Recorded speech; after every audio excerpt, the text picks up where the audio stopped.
আপনি জনসভার কথাটি যেহেতু তুলেছেন যে জুনের 28 তারিখে জনসভা করেছেন, আমি জনসভা নিয়ে একটি বিষয়ে আলোচনা করতে চাই যে এই ধরনের জনসমাবেশ করতে আসলে একটি খরচ আছে, বড় ধরনের একটি অর্থের প্রয়োজন হয়। এই খরচ আসলে আপনারা কিভাবে সংগ্রহ করেন? ওয়ালটন এখন দেশের সীমানা পেরিয়ে পৌঁছে গিয়েছে 50টিরও বেশি দেশে। ওয়ালটন, ঘরে ঘরে বিশ্বজুড়ে।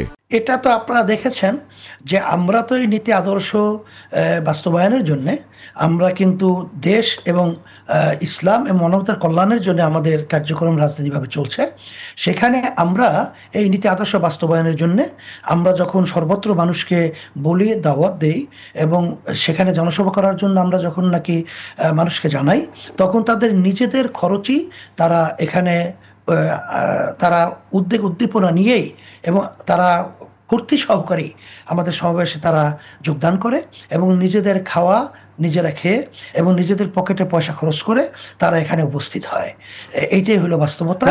আর এইভাবেই আমাদের কার্যক্রমগুলো আলহামদুলিল্লাহ চলছে। আর আমাদের সংগঠনগুলো আমাদের দায়িত্বশীলদের এবং নেতাকর্মীদের একটা সংগঠন পরিচালনার জন্য একটা সহযোগিতার জন্য তাদেরকে বলা থাকে। তারা তাদের সাধ্য অনুযায়ী যতটুকু যে পারে 10 টাকা হতে শুরু করে যা পারে তারা সেটা সহযোগিতার মাধ্যমেই আলহামদুলিল্লাহ আমাদের সংগঠন এইভাবে পরিচালনা হচ্ছে।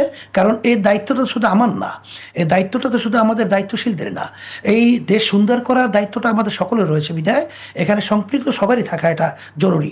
এমনকি আপনাদের সাংবাদিক আমার বন্ধুরা যারা আছেন সবারই কিন্তু এই দেশ সুন্দর করার ব্যাপারে সবার সহযোগিতায় যেটা ভালো হয় এটা সহযোগিতা আমাদের সবার থাকা, এটাই কিন্তু নিয়ম এবং আল্লাহর এটা হুকুম। সবার আলাদা আলাদা খরচে কি এত বড় একটি অনুষ্ঠান করা সম্ভব হয়? আসলে আমরা একটু জানতে চাই যে আসলে কত খরচ হয় আসলে এই ধরনের বড় একটি প্রোগ্রাম করতে গেলে। আমাদের বলা কঠিন, কারণ আসলে কত কি খরচ হয় এটা তো আমাদের বলা বড় কঠিন। কারণ এখানে তো আমাদের আমাদের যে জনসভায় মহাসমাবেশে যে লোক আসছিল তাতে কি পরিমাণ লোক আসছিল সেটা তো আমাদের পুরোপুরি জেহেনে সংখ্যাটা নাই। তবে 10 লক্ষের উপরে এরকম একটা বিভিন্ন যারা নাকি এটা নিয়ে করছে, জরিপ করছে, তারা এইভাবে মন্তব্য করছে। বিধায় এটা বলছি, কিন্তু আসলে বাস্তবতা আমি পুরো বলতে পারবো না। তবে এই লোকগুলো তাদের কিভাবে নিজেদের পকেটে পয়সা খরচ কি পরিমাণ করছে, কিভাবে করছে, এই হিসাবটা তো আমাদের রাখা সম্ভব না। বিদায় এই সংখ্যাটা তো বলা কোনো ক্রমে সম্ভব না।